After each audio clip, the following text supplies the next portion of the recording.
mga kabokals. So yan, dito tayo sa ating kulungan ng baboy. Si Kanor. Gagawin natin kay Kanor yung ginawa natin kay Kimberly dati, kung matatandaan nyo. Nagkaroon po tayo ng problema kay Kimberly dati na kung saan patay po lahat ng inilabas niyang anak, Mommy Vice. Ngayon, nagkakaroon din akong problema kay Kanor ngayon kasi parang humina na siya mga kabukal. Sa tingin ko hindi niya nabulugan si Kimberly kasi si Kimberly palandi na naman, so umulit si Kimberly. Sabi ko nga nung nakaraan, naglandi na si Kimberly, pinabulugan ko kay Kanor, kaya lang hindi ko siya nakitang nagpe-penetrate. So sasampa siya, bababa, pero hindi niya talaga nabubulugan. So ang ginawa ko, iniwan ko nga si Kanor sa kanya ng 24 hours. Kaya lang, ito umuulit na naman, so ibig sabihin hindi niya nakuha talaga. And parang matamlay na si Kanor mga kabukal kasi mahina na. So bigyan pa natin siya ng second chance katulad ng ginawa natin kay Kimberly. Ganun naman po tayo palagi. So hindi tayo basta-basta bumibitaw sa ating mga alaga hanggang kaya pa. So gagawin ko bacterial flushing. Mag-inject tayo ng antibiotic ngayon, Arimycin LA. Sasabayan na natin ng vitamins B complex saka multivitamins. And then after 3 days pupurgahin natin si Kanor. Problema ko pa rin sa kanya mga kabukas yung pangangati ng balit niya. So yan, isa po kasi sa yan nagiging problema niya siguro. Sisecure ko muna siya kasi wala maghahawak. One man army nga, di ba? One man army tayo mga kabukal. So ito yung ating ito yung ating pamamaraan. Yan, ito yung ating pamamaraan para ma-injection lang natin si Kanor. We need to secure the beast. Hindi, tatali natin siya ng isi-secure na natin siya. Medyo ilalapit natin sa pader para hindi siya makagalaw. Pero sandali lang naman yun. Para sa kanya din naman ito. Kesa talian ko siya diretso sa katayan, di ba? Hindi, tatalian ko siya ngayon para gamutin siya. At i-recondition siya, mabigyan siya ng chance pa. Kung umayos kasi siya, kung aayos siya, pwede naman siyang dito muna kasi andyan pa naman yung dalawa nating original na inahin, si Kimberly sa si Trisha, na siya niyang bubulugan. Si Tyson naman kasi para doon na sa mga anak nila yun eh. Kaya lang pagka hindi siya nag-improve, no choice tayo kundi igarahe na siya mga kabukals. Pero yan, bigyan natin ng chance si Kanor. Enggak.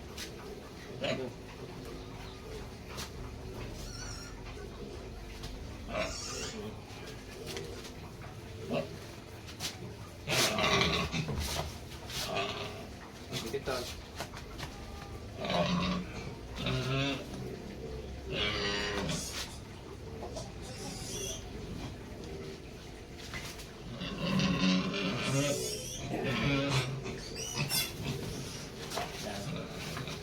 Sensya ka na brother ha. Sandali lang naman to brother. Para din sa ikabubuti mo ito. And hopefully makarecover ka pa para hindi ka may garahe ha. Kung sino labas mo, loko.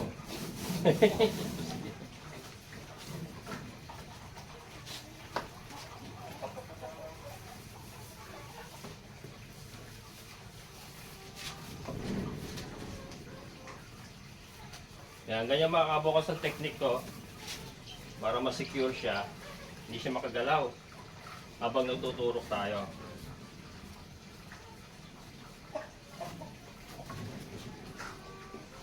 Yan, pasensya na po doon sa mga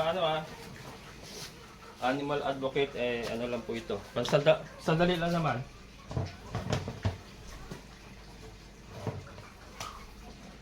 Ito po yung Arimycin LA, 10 ml. Ayon po sa sa direction.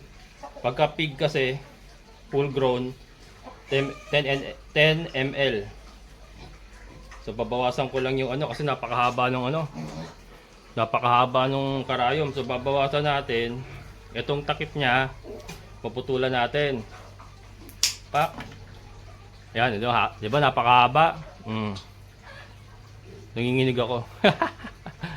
Medyo may kaba mga kabokal, syempre tao lang. Mag-isa lang tayo eh, handle natin full grown eh. Ayan oh. Oh, di ba nakalahati natin yung karayom. So ganyan po yung magiging stopper. Yan. Tuturok tayo sa leeg. Mga kabokals. Sa nyo ba? Yan, pasensya na ah.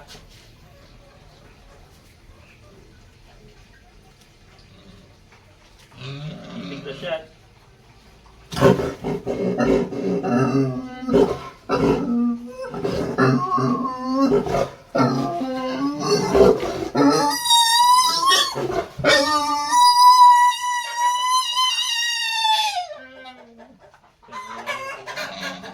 Kapal ng balat. Ito ang kapal ng balat mga kabokals. Dagdagan natin yung karayom, ang kapal ng balat, baka hindi tumagos. Dagdagan ko konti yung karayom. Yan.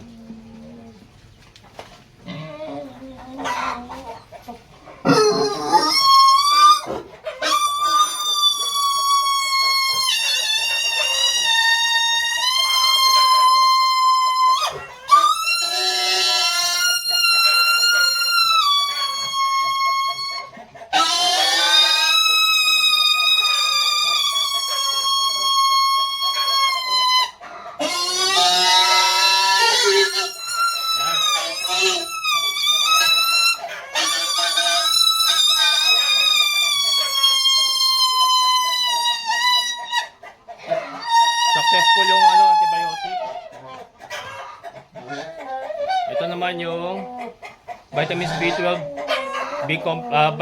multivitamins with B complex. Sa kabila naman tayo tuturok.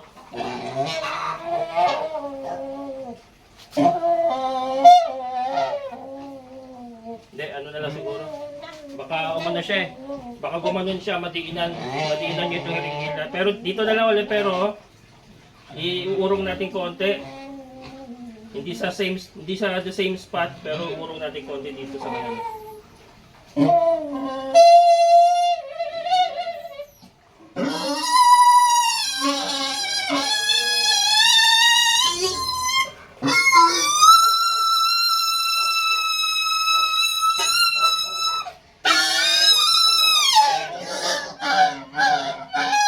Pagkita nyo mga kabokals ha, may pagkita nyo, dito tayo nagturok ng antibiotic, dito tayo nagturok ng vitamins. Kasi pag dito sa kabilang leeg, baka itulak niya, maputol yung karayom.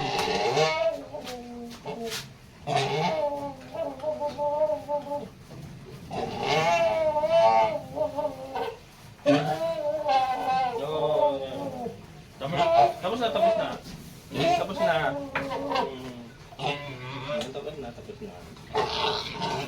Dali na.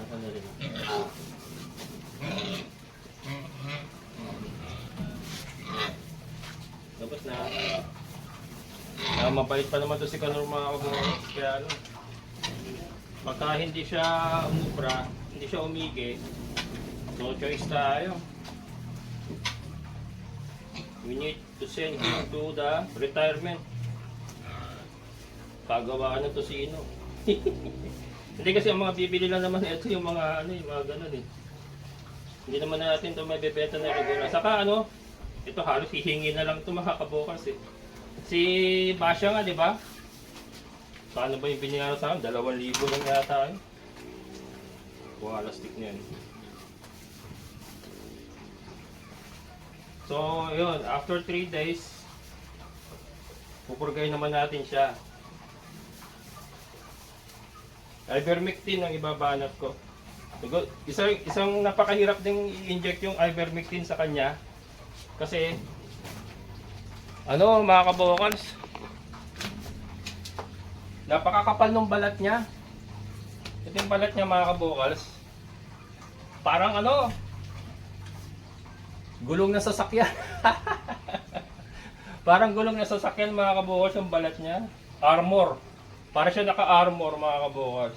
Kaya yun. Ano Brad? Kaya mo pa ba Brad? Kaya mo pa Brad? Mag-recover ka Brad? Para hindi kita benta? Ha? Ha? Magkakasama pa rin tayo dito. Gusto mo ba yan? Gusto mo ba magkakasama pa rin tayo dito ha? Yan. Kasyagayin ko ito mga kabukals, hindi natin basta-basta susukuhan si Canor. Katulad ng ginawa natin kay Kimberly.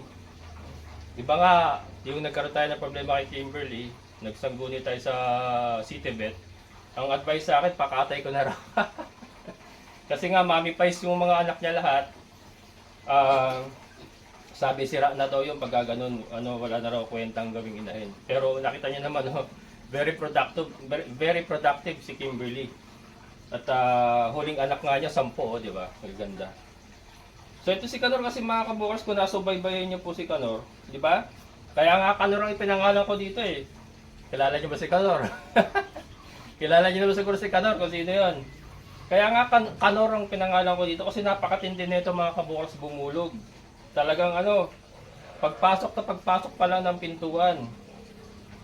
Pasok agad.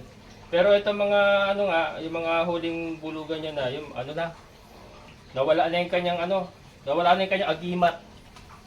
Nawala na yung kanyang agimat. So ayan.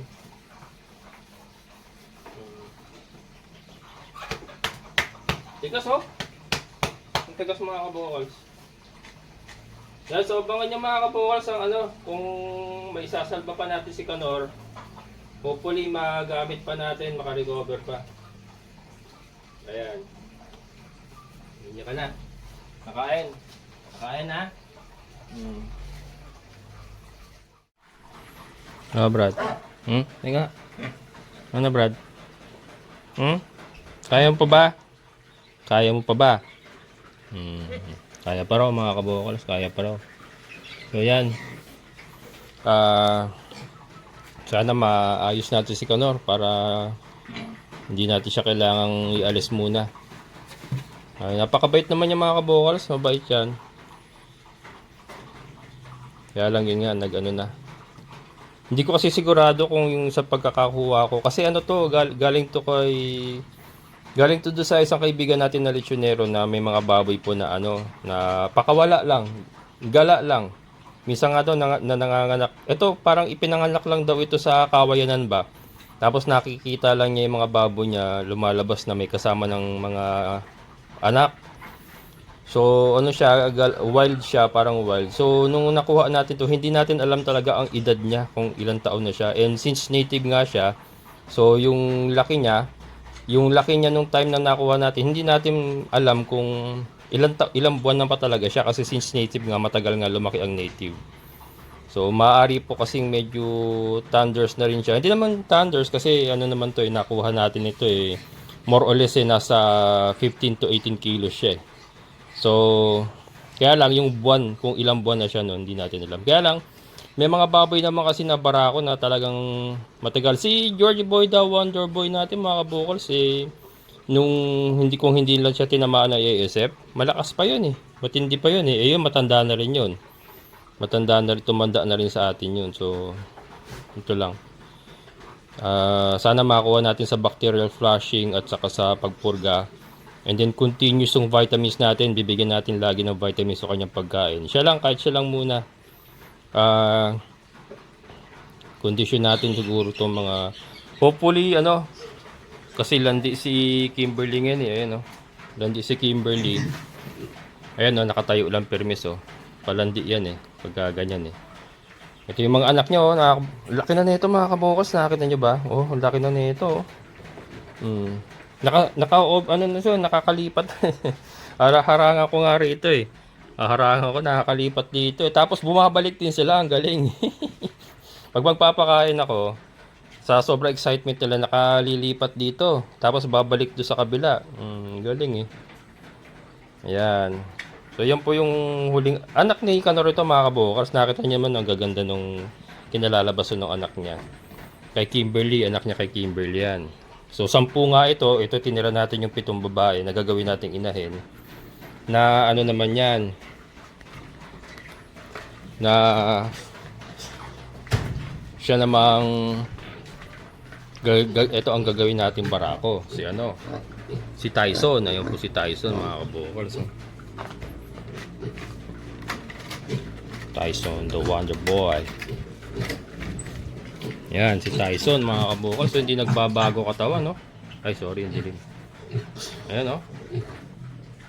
Tyson. Tyson, mga kabukals. Parang may ano yung tenga niya. Tingnan ko, ano ba yan? Dumila siguro. And ito yung anak ni Tisha. Mga bilugan na rin, no? Nagbibilugan na rin. Yan, shoutout kay Ma'am Georgish Mar Apo. Ayan. Kinuha na rin niya yung dalawang babae. And syempre yung kay Sir Roland Paidol, 3 babae din. And kay Sir JJ, 2 lalaki. Yan. So yan po. Ito yung pinabibilog ko lang gusto. Medyo pinalalaki ko pa. Pero actually ito, ano na to.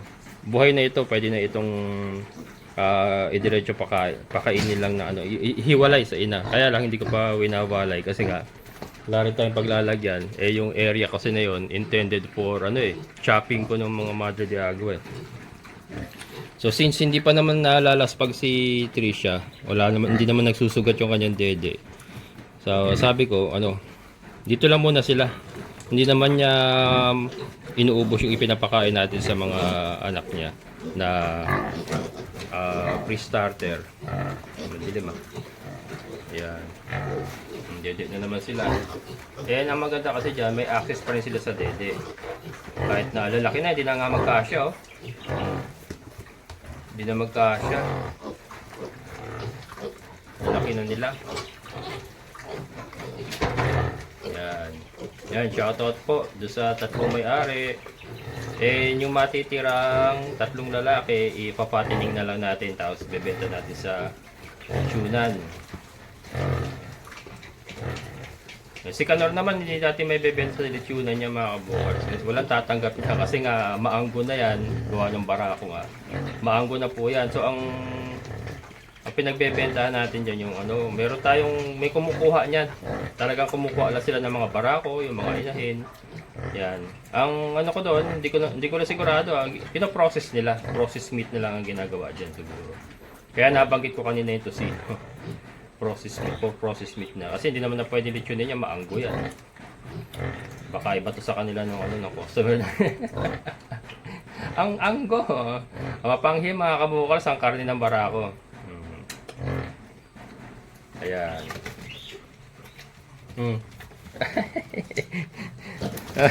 May mga gatas pa yung uso, mga kabukals. Nakita niya pa may mga gatas pa yung uso. Wala sikna. So yun, nga si Tricia, mga kabukals. Ayan. And si Tyson.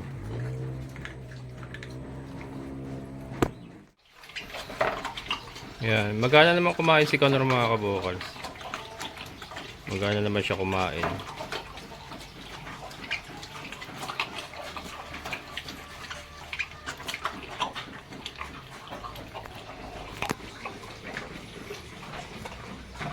Ito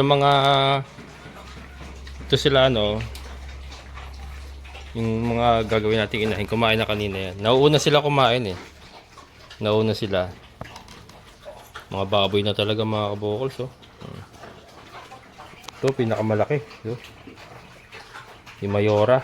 Si Mayora.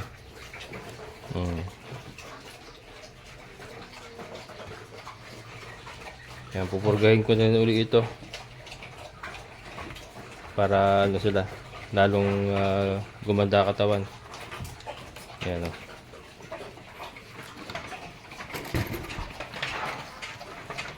Yan, si Kimberly. Itong nanay nila. Ayan, sa mga bago sa channel ko. Ayan po nanay nila. Si Kimberly.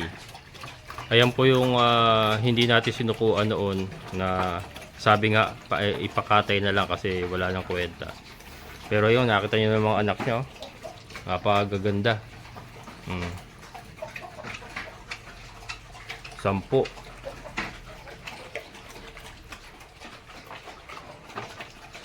So sana ay makarecover si Kanor para makakuha pa tayo ng mga inahinin pa. Ang gagawin nating inahin. Mula sa mula kay Kanor sa kay Kimberly. Kasi pag nawala ni si Kanor, si Tyson na lang ang matitira. Wala na, hindi na tayo pwedeng magdagdag ng inahin kasi magi-inbreeding tayo. Not unless bibili na naman tayo ng barako.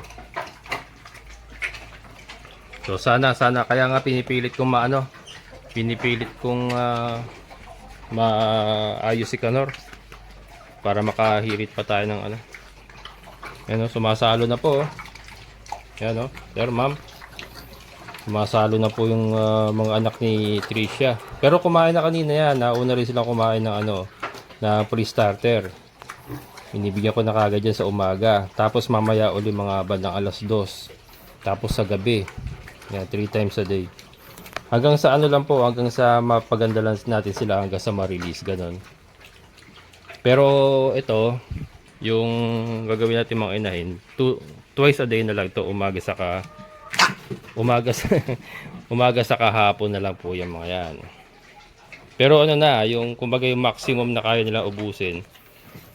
So sa ngayon nga umuubos na sila ng ito yung pre-starter natin Yan. 7 takal na ganito mga kabokals, 7 puno. Tapos nilalagyan natin ng sabaw. Kalahating balde na yung sabaw nila. Sa mga susunod na vlog natin pakita natin. Kasi kanina nagmamadali ako magpakain. Nakalimutan ko na mag-video. Pero yan, malalakas na kumain talaga yan mga halimaw na kumain mga yan. Kaya medyo magastos na rin. Isa po sa magiging challenge natin habang pinalalaki natin itong mga ito is yung gastos talaga mga kabokals. Gastos. Hindi biro yung 7. Hindi po biro yung 7 pakainin yan para mapalaki natin sila ng maganda at maging quality breeder. Hindi rin po biro ang gastos dyan. Kasi nga sa ngayon hindi pa tayo pwede mag-alternative feeding sa kanila. Although pwede nang haluan ng Mother de Agua yung kanilang pagkain kasi naka-feeds naman sila. Kaya lang yung feeds talaga, hindi talaga po pwedeng mawala yun. Magkano ang isang sako ng feeds? Magkano babili ko rito? 1.8 yata. 1.8, 50 kilos yung pre-starter na ultra pack. So saka na sila mag-alternative feeding, saka na sila magdadarak kapag breeders na talaga sila. Itlog na naman ito. Ikakarga na natin to today sa sa ating battery cage mga kabokals, yung mga layer hens natin. Yan, may itlog Tapos i-booster na natin para at least makapag-produce pa. I-egg booster na natin. Tapos pure layer kasi sa ngayon naka-layer darak sila bali 75% layer, 25% darak. Pero pagka i-battery cage ko na yan, 100% layer na natin tapos egg booster plus yung vitamins pa nila para kasi yun din ang sabi sa akin ni Sir Juan Agriventure, pagka thunders na yan, kailangan mo talagang i-booster na yan. Kumbaga pipilitin mo na sila mangitlog, pipilitin na. Wala na sila sa peak mga kabokals mga lumagpas na sa peak itong mga ito So kailangan na nila, kumbaga kailangan na nila ng Centrum Adult. Saka ng ba isang pang matanda na gatas? Bear Brand Adult. Yeah, mga ganyan. Ayun. Sarap na higa ni Tyson mga kabukals Ito yung itlog nakaumbok. Umbok yung itlog niya. Ang katawan ganun pa rin, quality talaga. Yan, kahit hindi sa pure pero andun ang katawan na kailangan natin sa ating breeding. So yan mga kabukals, so ito nga hindi po natin susukuan si Kanor. Katulad po ng ginagawa natin sa ibang talaga. Ito sa kabila. Ayan. Yun, ubos niyo kanyang pagkain. Magana pa rin kumain si Kanor Ang problema eh. Iniisip ko nito baka meron na siyang iniinda or ano. Kaya binabacterial flushing natin. Yung ano, Alimycin LA kasi mga kabukas, long lasting yun ha. Kaya LA, kaya tinatawag siyang LA, long acting pala, long lasting, long acting yung Alimycin LA. Antibiotic siya, marami na po siyang kayang gamutin na sakit. Tapos yung vitamins, multivitamins with B12, ayan. So yung Alimycin, weekly kasi yun eh. Uulitin natin yon na after a week 3 times siguro, 3 beses. After 1 week ulitin natin and then isa pa para tatlong banat. Tapos pero after 3 days or kahit bukas pwede na siguro, pupurgahin na natin ito. Inisip ko kung Ivermectin pa ibabanat ko o yung oral na lang, baka oral na lang kasi kawawa din na puro turok na Kaya ang dami ko na rin naman kasing in-inject na Ivermectin dyan kasi nga yung balat niya nagkakaroon tayo ng problema sa balat niya. Kung siguro mga 7 beses ko na naturukan to ng Ivermectin. Pero naman yun, may interval yun. Hindi naman yung araw-araw kasi may interval yung mga kabukals. Kasi mga tagal na nating ginagamot yung balat niya. Pero sa ngayon kasi nag-i-improve na, nagkakaroon na siya ng balahibo eh. Inaano ko na lang na baka punas-punasan ko ng kerosene. Kerosene kasi mainit yun eh. So para rin niya, yung mga kubagang mga parasites matanggal din niya. Kerosene mga kaboso, gaas kung natatandaan nyo. Ginagamit ko yun dati nung ako yung nagbababoy. Hindi pa ako vlogger noon. That was when I was still a young handsome boy. Hindi, inaano talaga namin. Lalo na kung malamig ang panahon. Pinampupunas talaga namin sa baboy noon yun. Kasi mainit yun. Mapapainit niya yung katawan ng baboy. Inaisip ko kasi ito, para yung sa kung may mga parasites man. Kaya lang kasi, ang dami ko na tinurok na Ivermectin eh. Ang Ivermectin kasi pang external parasites din yun eh. So, hindi ako sigurado kung mga parasites pa rin yan o baka may ibang problema internal. Kaya makakatulong po yung antibiotic na Alimycin LA. Tapos yun nga, papahiran na lang natin ng gaas para gaas or kerosene.